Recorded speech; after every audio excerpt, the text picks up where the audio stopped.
Hello, guys. I'm gonna talk to you guys about my spiritual understanding.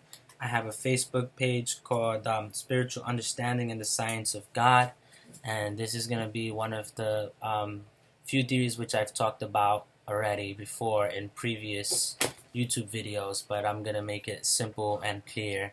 I'm calling this the gravity of love. Here it is. It's based on the whole world and as we know it. Gravity, to me, light is gravity, and here's why. Basically, light gravity bends space and time, right? So behind every star, Albert Einstein found that gravity is basically bending space and time, right? But as you can see, the sun has a lot of light. So what I thought was that basically it's not the mass and gravity of the planet, it's actually everything in general. E equals mc squared is to represent um, everything divided up. E equals energy, m equals mass, c equals light. So mass times light equals energy. But this is a way to kind of dissect the properties of the universe. And the way I look at the laws of the universe when I observe them is that everything is actually one. We just choose to dissect it. The reason why I find this to be true is because, for example, when I look at a tree moving in the wind, I see that it moves with the rhythm of my spirit. And so I'm not sure if the rhythm of this tree is because the tree is moving. That's one thing. Two, is it the wind? Three, is it my heart? Four, is it the wind that's making my heart move and it's causing the tree to move and whatnot? Or are they just all linked together? What is it?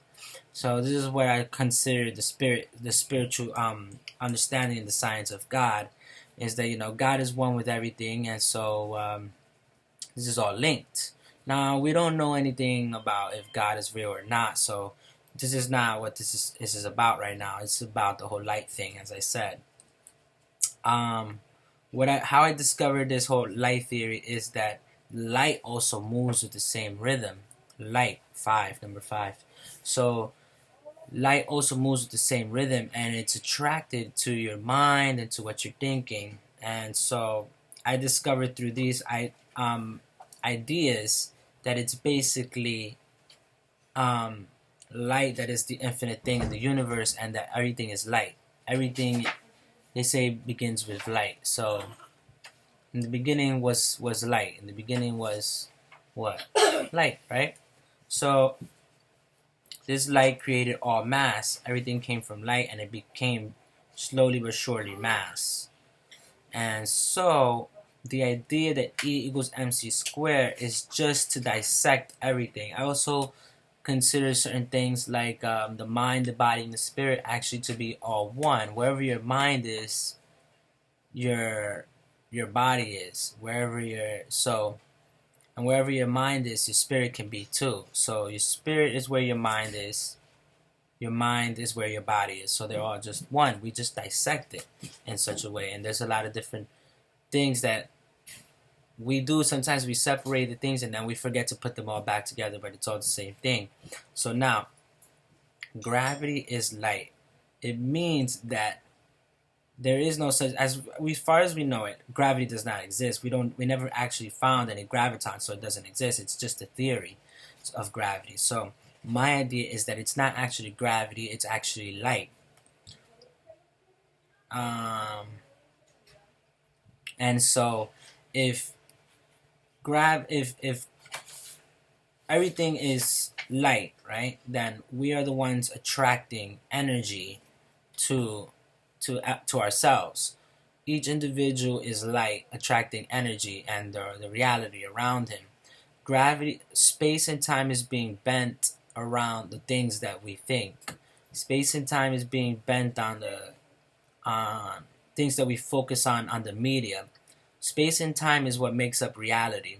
So when we focus on certain things in reality, like for example, Trump or president or something going on bad or good in the media, we're putting our light, our energy into it.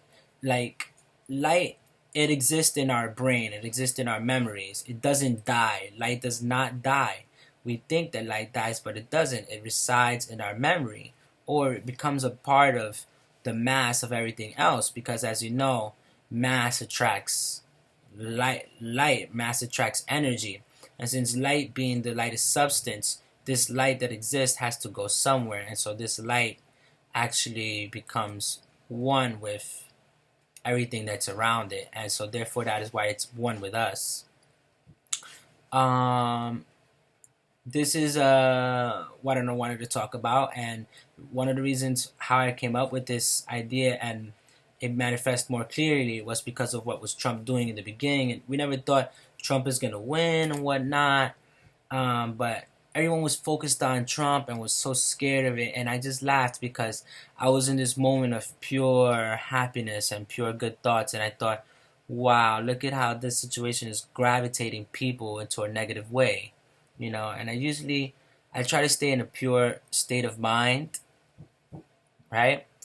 And Adrian, you're so rude. So I try to stay in a pure state of mind, but what I noticed, as a spiritual person, is that there's always that negative force that tries to fight against the light. And that one day that noticed that light was Trump, that evil, that force.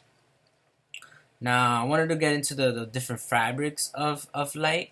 There's false light, which is what certain evil light has, is like false light is darkness, and darkness absorbs light.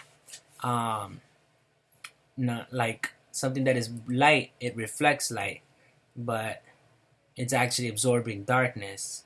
So I wanted to like show how metaphorically this is like spiritual as well.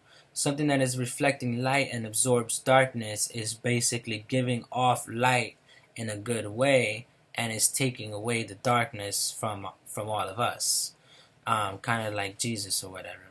And then Trump, for example, is a false light, which is like basically somebody who is a liar, or symbolizes somebody who could be a liar or a corrupted politician.